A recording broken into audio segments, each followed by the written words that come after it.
माटी में कनिया लचक जाही तो दे लचक जाही मोर गा पतली कमरिया लचक जाही मोर दे चीचे डभरी गा बुलुंग माझी पातरी चीचे डभरी दे चीचे डभरी गा बुलुंग माझी पातरी चीचे डभरी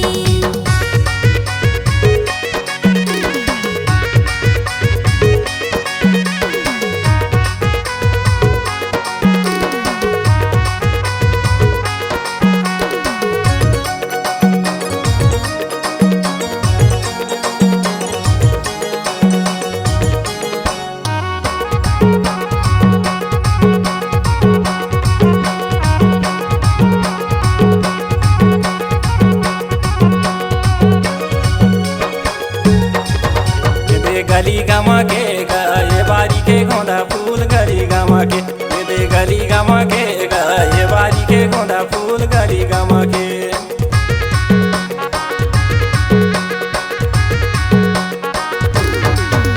दे चोला तरसे गा तोरे ऊपर माया मोर चोला तरसे दे चोला तरसे गा तोरे ऊपर माया मोर चोला तरसे मोरो चोला तरसे नोनी तोरो ऊपर माया रे मोर चोला तरसे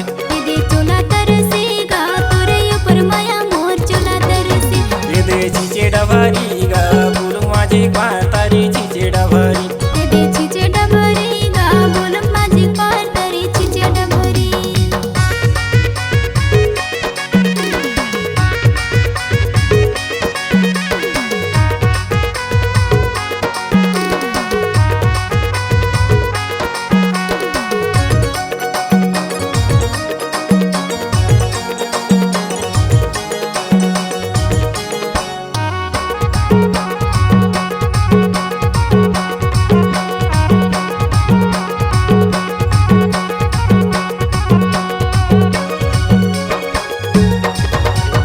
चढ़े टेंगाना गा पाइलो आषाढ़ मेरे चढ़े टेंगाना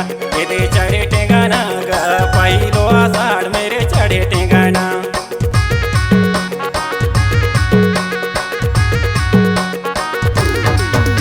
दे धीरे रेंगना गा तोरे ऊपर माया तुरा धीरे रेंगना दे धीरे रेंगना गा तोरे ऊपर माया तुरा धीरे रेंगना दे धीरे रेंगाना नोनी लहर पार हम डहा धीरे रेंगाना दे धीरे रेंगना तुरा लहर पार हम डहा धीरे रेंगना दे चीचे डभरी गा बुलुंग माझी पातरी चीचे डभरी दे चीचे डभरी गा बुलुंग माझी पातरी चीचे डभरी नोनी तोरे खबरी गा जिला बेटो तेला पूछो तोरो खबरी नोनी तोरे खबरी गा जिला बेटो तेला पूछो तोरो खबरी दे चीचे डभरी गा बुलुंग माझी पातरी चीचे डभरी दे चीचे डभरी गा बुलुंग माझी पातरी चीचे डभरी दे मोरच खबरी गा जिला भेटस तेला पूछस मोरच खबरी दे मोरच खबरी गा जिला भेटस तेला पूछस मोरच खबरी बुलुंग माझी पातरी चीचे डभरी जिला भेटो तेला पूछो तोरो खबरी बुलुंग माझी पातरी चीचे डभरी जिला भेटो तेला पूछो तोरो खबरी बुलुंग माझी पातरी चीचे डभरी जिला भेटो तेला पूछो तोरो खबरी।